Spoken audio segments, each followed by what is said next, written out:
Oh, what is up, you guys? Hope y'all been partying like every day's your birthday, cause we got another one for y'all today. We got the worst animal parents, man. So hey, if your parents have been acting like an animal, you show them this and be like, yo mom, are you a hippo or are you a bird? Are you a bird? You let them know. You let them know. So make sure y'all like, subscribe if you guys are new. We got 3 to 5 videos every single, or 3 to 5, what? We got 5 to 6 videos every day on this channel, plus 3 videos every week on the main channel, plus another basketball video coming out today with a lot of more things. So without further ado, let's get right to it. Chick you see now has the worst mother in the world. Why? Well, first of all, it's not even sitting in its own nest and clearly has not climbed here by itself. And secondly, someone else's parents take care of it. Yes, you've probably heard about cuckoo chicks. The cuckoo is the most famous bad mother. She just leaves her children in other people's nests and lets them take care of themselves. But in fact, That's so mild, duh. They just give them away, you know what I'm saying? They drop them in the nest, like, yo, you know what I'm saying? That bird's gonna come back and be like, I know I didn't make you. Like, I know you didn't come out of me. How the heck did you, what? animal world is full of other bad parents. Come on, some of them are just terrible. And we're gonna talk about them today. Oh, I forgot my coffee. Let's start, perhaps with this video, where a stork throws its baby out of the nest.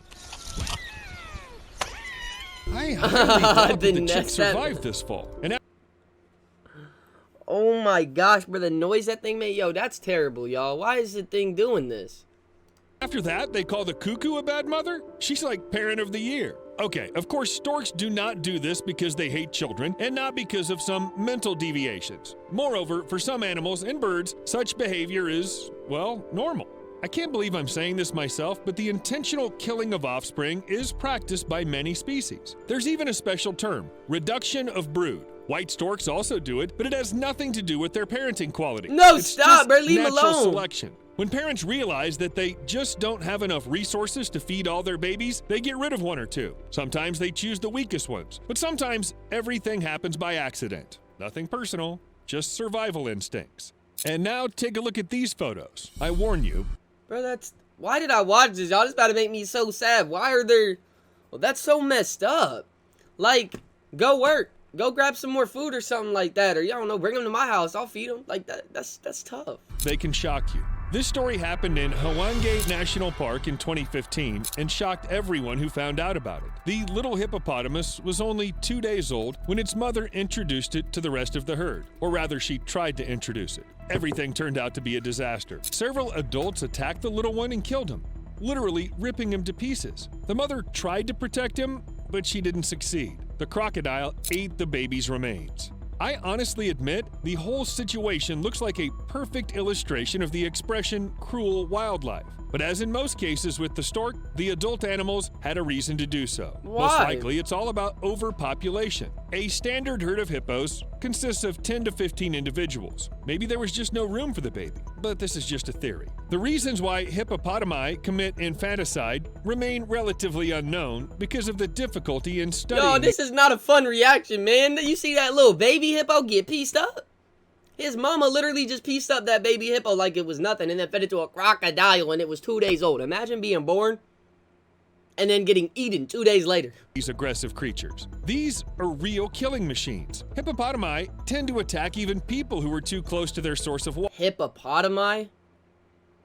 Is that what they're called? Hippopotami? I'm calling them that from now on. Or they can trample anyone who gets in their way. You know, it's quite difficult to conduct research in such conditions. Yo, I didn't know their mouth opened that big. Oh my gosh. No wonder they be dangerous, yo. They could eat you in one bite. Look at, they look like a snake mouth. And even if people did want to save that poor little man, they simply couldn't do it. No one can deal with an angry hippopotamus. However, as I said, such behavior is common for many animals. Even noble lions aren't an exception. When a male in a pride changes, it kills the cubs of his predecessor, and they can still drink their mother's milk. The fact is that the females of most mammals can't mate and get pregnant while feeding. By killing little lions, the male approaches the moment of conception of his own babies. Again, nothing personal. But this is all just nonsense compared to the behavior of pigs. This is where the real thrash and hardcore begins. Sometimes pigs have What? That wasn't hardcore? That was all just low-key? Oh my god, we're about to watch some torturous shit right now, y'all. Hey, watch at your own risk from now on, man. Aggression attacks and they bite their congeners. For example, because they're sick, or because it's too tight there, or, well, in fact, scientists aren't completely sure what the reason for all this is. Too many factors and not enough research. But one thing is violence against adults, and quite another is violence against little pigs. Sometimes the sow eats its babies right after birth. This behavioral disorder may be due to very painful and difficult childbirth or very poor conditions. Sometimes aggression is limited only by bites. He's but eating the his mother kid. is quite able to bite her newborn babies to death, and she won't be upset at all. According to one version, it can be a violation of the instinct of protection of offspring. That is, it suddenly sees its piglets as dangerous, unwelcome guests. Or maybe she just wants to. An animal that's able to eat its own newly born children should hardly explain the reasons for its behavior. Although people certainly try to prevent the killing of piglets, sedatives after childbirth seem to help. But in many cases, the beginning of maternal aggression is simply postponed. In addition, the desire to harm their offspring is most often hereditary. And to avoid violent behavior, people simply limit reproduction of certain pigs. But as I said, maternal cannibalism has too many reasons. It's impossible to guess which one it will be.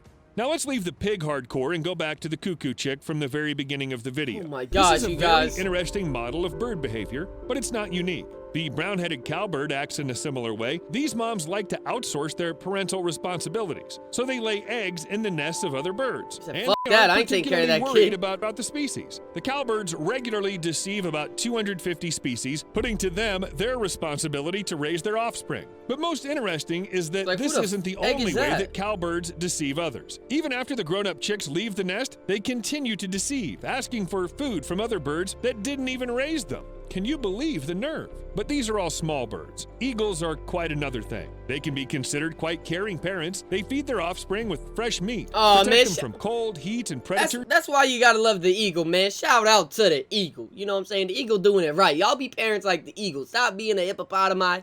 Stop being a cuckoo bird. Stop being a cowbird. Stop being a pig. Y'all need to tighten up and be an eagle and fly. And fly. Tighten up. They don't even throw anyone out of the nest, as storks do, but not because they're ready to take care of even a few chicks. Their chicks do all the dirty work for them. The oldest chick can act aggressively towards its brothers and sisters, and its attempts to dominate may well lead to the death of another chick.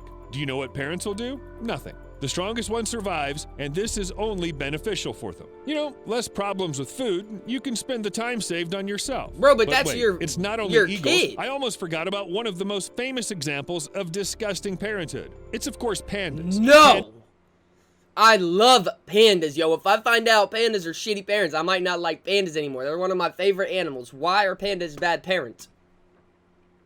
Pandas are charming, funny, and almost extinct. Or rather, this species is classified as vulnerable. And there are several reasons. But as the main one, I would highlight the disgusting care for their offspring. That is, pandas aren't very eager to reproduce. But when it comes to it, twins are often born, and then a young mother is faced with a choice: which of the cubs to feed and who to leave to die. Yeah, you got that right. Most often, the chance to survive is given to the first baby. Panda cubs are blind, completely helpless at birth, and their weight is about 1/900th of their mother's weight. A panda mother must hold the child firmly to keep its body warm and press it to the chest to feed. So the female has to do everything for her baby, and she can't do these operations with two babies at once. So people have found a solution to the problem, of course. When it comes to the birth of twins in captivity, soon after birth, caretakers take one of the babies, deceiving the mother and making her think that she only has one child. And yes, the panda easily believes it. One baby, two babies, who cares? What time do we eat? The twins are changed up to 10 times a day to maintain the illusion of a single panda baby. One of the cubs is almost always with the mother. And oh, so they switch them out, and you know what I'm saying? They finesse the mom, bro. How do you not know your own kids, man?